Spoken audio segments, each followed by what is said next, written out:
Hello everyone, Ember here, and welcome back to a new video. In this one, I would like to take a look at my colourless GLC deck for trainer trials. So what inspired me to do this list is I really like this card, Aerodactyl from the set 151.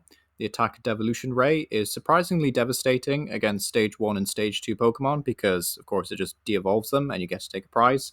Very nice in this sort of format where there is a lot of Stage 1 and Stage 2 Pokemon. It's not super useful, of course, against big basics, but anything else, it's absolutely fine. It also has free retreat as well, which is really nice. So I basically just wanted to build a list with using this Aerodactyl. And it also gave me a perfect excuse to basically just fill the deck with Pokemon I also like. That's not saying I'm not running like good cards though. I am also running things like Hops Cramorant from the recent Journey Together set, which is quite potent.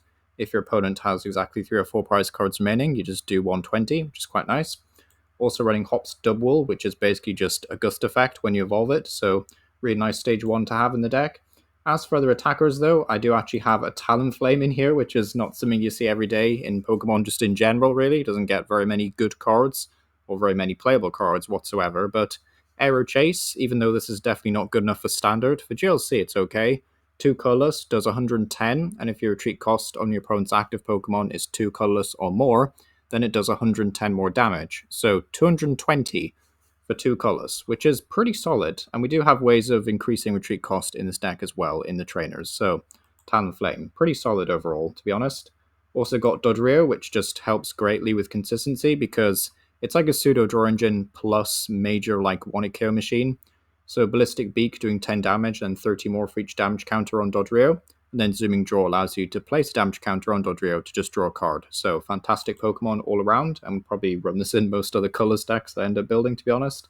Also playing Cinccino. Now, I think you could play Bibarel over Cinccino absolutely fine, but I just wanted to try out Cinccino again because it's been a while since I've used this card, basically, and that's kind of why I wanted to do it, really. There's not much else. Like, Energy Assist can be kind of useful in the other turns, but, like, it's not critical, and you could just, like, literally just use Bibarel. So if you don't know what Bibarel does, it's basically just draw until you have 5 cards in hand, so quite a nice effect to have, you know, and also has a retreat cost of 2, so you can't just put an Air Balloon on it if you really want to. So yeah, Bibarel over Cinccino, but I do like Cinccino, so that's why it's in the list. Also playing this Lugia, which does see a bit more play in better GLC decks, that has the attack Airable, which does 20 damage for each energy attached to both active Pokemon. Just quite a good snowball move against big Pokemon like Wailord, really, so I like Lugia for that reason. And then, of course, Fan Rotom. No GLC deck would be complete without this card. It's kind of busted, to be honest. As long as you can just get it out turn 1, you can find 3 other colorless Pokemon with 100 HP or less, which is ridiculous because, of course, it includes stage 1s. So you can get, like, Cinccino, Dodrio, Fletchinder, you know, like, all your basics. You know, it's great. Like, Fan Rotom is amazing. The only thing it won't find, really, is Lugia, but that aside, it's still great. And then Assault Landing does 70, and you have to have a stadium in play, but still a very solid attacker as well, especially in the early game. So that's kind of it for Pokemon. For the trainers, I wouldn't say there's anything too crazy. I play a lot of switch outs like Surfer just to get away from the active spot if I need to. It is worth mentioning at this point that this is like a fire type kind of build for colorless because I want to take advantage of things like Giant Hearth as well as Welder. So Welder's just this really good supporter, mainly here for fire types, but you know, in this list, it's just for colors in general. So it just gives you an extra energy boost, really. If you wanted to play like several different types of energy, like you could get away with maybe just running Crispin, but I wanted to run Welder. So, you know, that's why Welder's in here, basically. As for some other cards for just like increasing retreat cost, I've got Gravity Gemstone, which is really good on Talonflame. It'll just increase the retreat cost of your opponent's active by 1. And I've also got another Stadium in here, if I can find it. There we go. Galar Mine, which will just increase the retreat cost of Pokemon in play. So increasing it by 2. So Talonflame will always do 220 if the stadium is in play. So like you could add like Guzma and Hala if you really wanted to, but to be honest, the list has been running absolutely fine without it. So nothing really missed there. Also running 10 energy, got Lucky Energy, Jet Energy, and then of course Powerful Colorless. I think it's a big one. You know, plus 20 damage is very, very nice. Can make all the difference with things like Cramorant and Dodrio. But yeah, not running Hops Snorlax or Hops Choice Band in the end, just because I felt they were a bit too niche and awkward to find. Like, Hops Choice Band is probably the better one of the two. Like, I would say always add the band before Snorlax, just because Snorlax can get, like, stuck in the active spot and things, and can get quite annoying. But yeah, that's my thoughts on this Colors GLC deck. If you have any thoughts to share down below, then, you know, do let me know. But yes, remember power, and yeah, thank you for watching.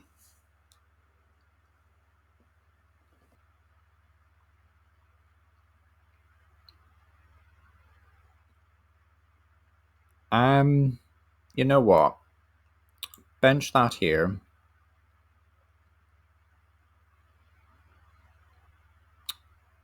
So I suppose it's like 6 and 2 3s, right? So I think I'll preemptively remove a threat. Bring this guy up. Because I don't want to have to deal with it. You probably have like Night Stretch or whatever, but I think this is still okay. So now he just has to find extra stuff, basically. And I don't think we need to do anything else. I don't even think we need to use Cinccino yet.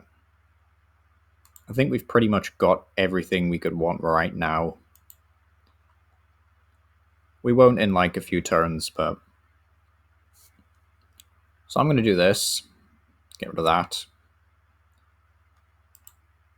So we get a prize. Taking us ages to get to 4 prizes, but that's kind of like the nature of GLC anyway.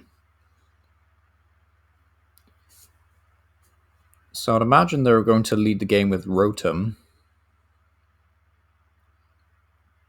And like a boss on a Lugia or a Dodrio. I'd imagine on Dodrio though. So then we kind of just want to hunt for Pokemon Recovery to set up Dodrio again. Or Aerodactyl, really. Either one's fine. Aerodactyl's just really good into like any Stage 2 or Stage 1 Pokemon like Talonflame or Barrel. It's not so good, of course, against big basics, but everything else aside, it's pretty solid. So there's an Arven.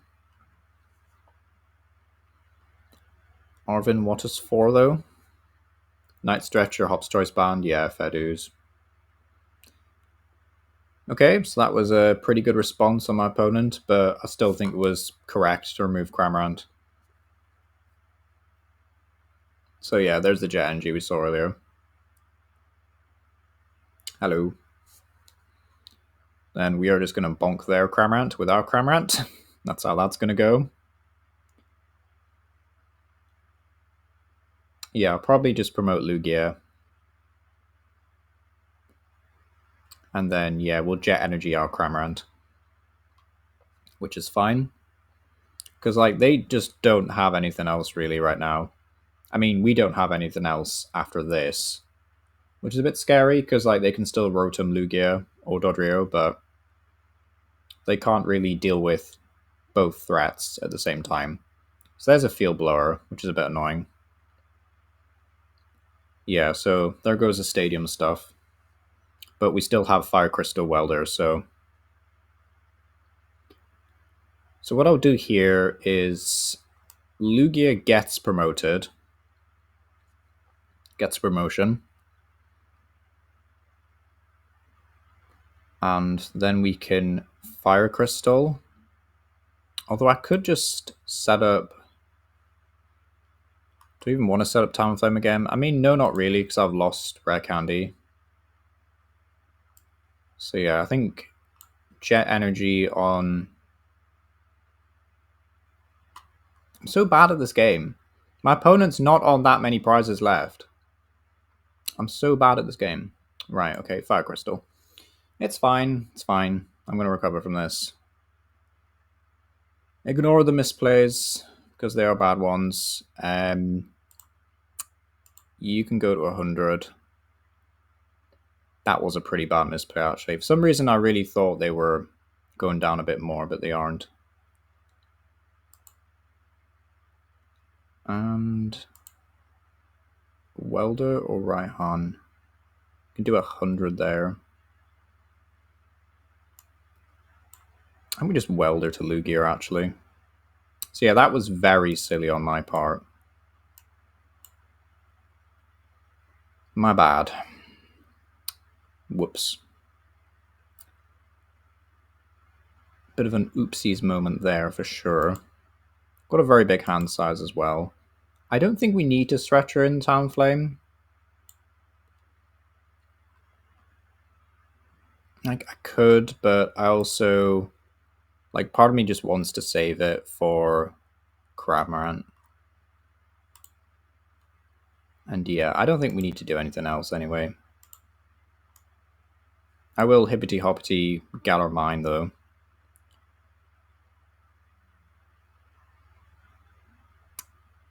Aerodactyl would be pretty cool, but yeah, we'll just use Air Ball. So this does feel a wee bit awkward, but still not in a bad position. Like, my opponent will likely switch out to Rotom if they can. So that's another reason why we play Galar Mine, is like, we just don't want them to retreat and run away, basically. Like, we want this to stay here, basically. Like, we just need that. A TM on Aranguru. What TM is that? TM Energize? Okay.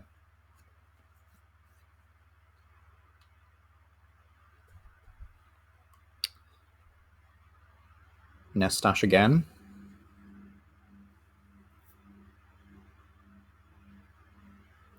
They do the Instruct.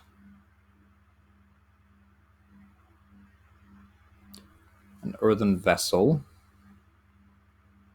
for a single energy. Going where? Aranguru, okay. Fickle Lispit.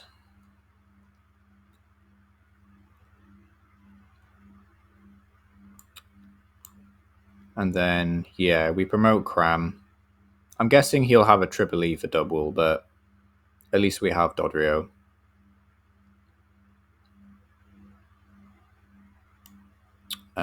Energy on Cram.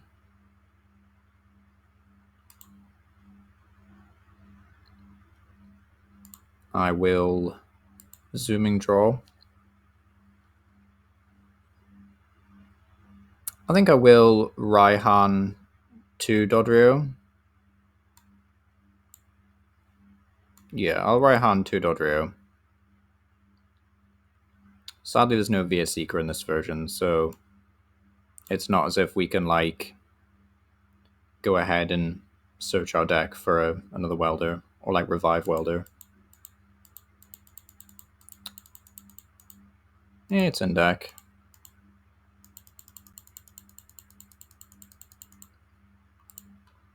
Could set up another Gust effect, but I think this is still enough to win in hand. We just have to, like, play it a bit more safe.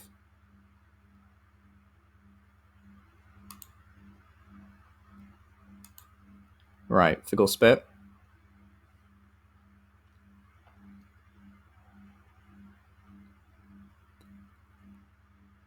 And then, really, what can this be, actually? What have we got prized? Swell. Swell's pretty good.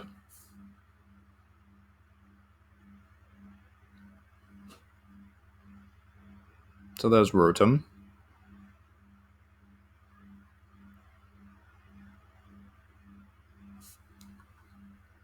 But our Cramorant is still active for another few turns. So my opponent really, really needs a boss this turn on Dodrio. That's what they need to go for. I mean, removing Cram is kind of big, but Dodrio is another threat. So they play Nest Ball. Maybe for a Lugia, if they have one themselves.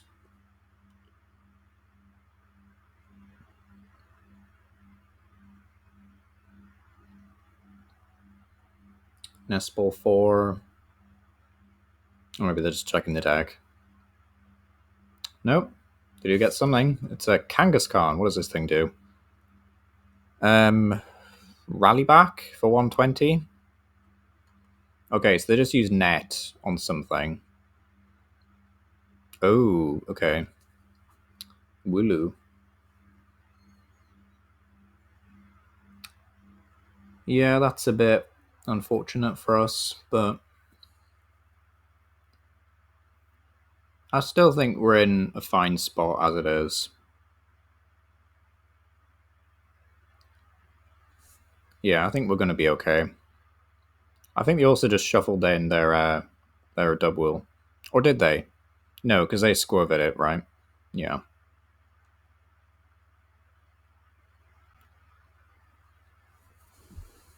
So maybe pursuing something like a Lana's Aid would have been a good idea this game. So there's an energy on Kangaskhan.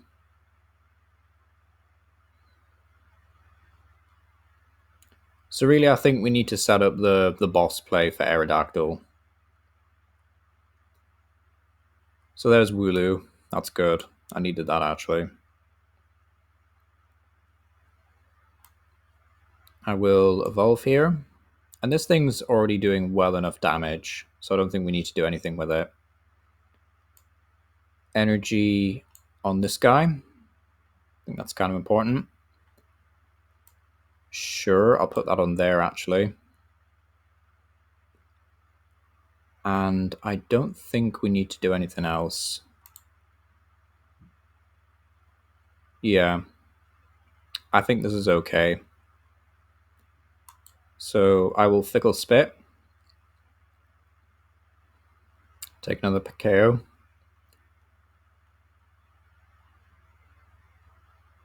And then we get another prize. Probably an energy, I'd imagine, because we haven't seen many of them this game. Nope, it's Rotom.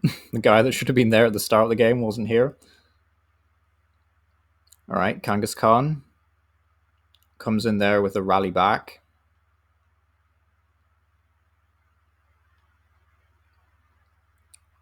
To be fair, my opponent definitely wants to use what's his face on Kangaskhan, I should say, on Dodrio. Because I can't actually one-shot Kangaskhan with Cramorant now that I removed Snorlax from the list. And my opponent concedes. Fair enough. Fair dues.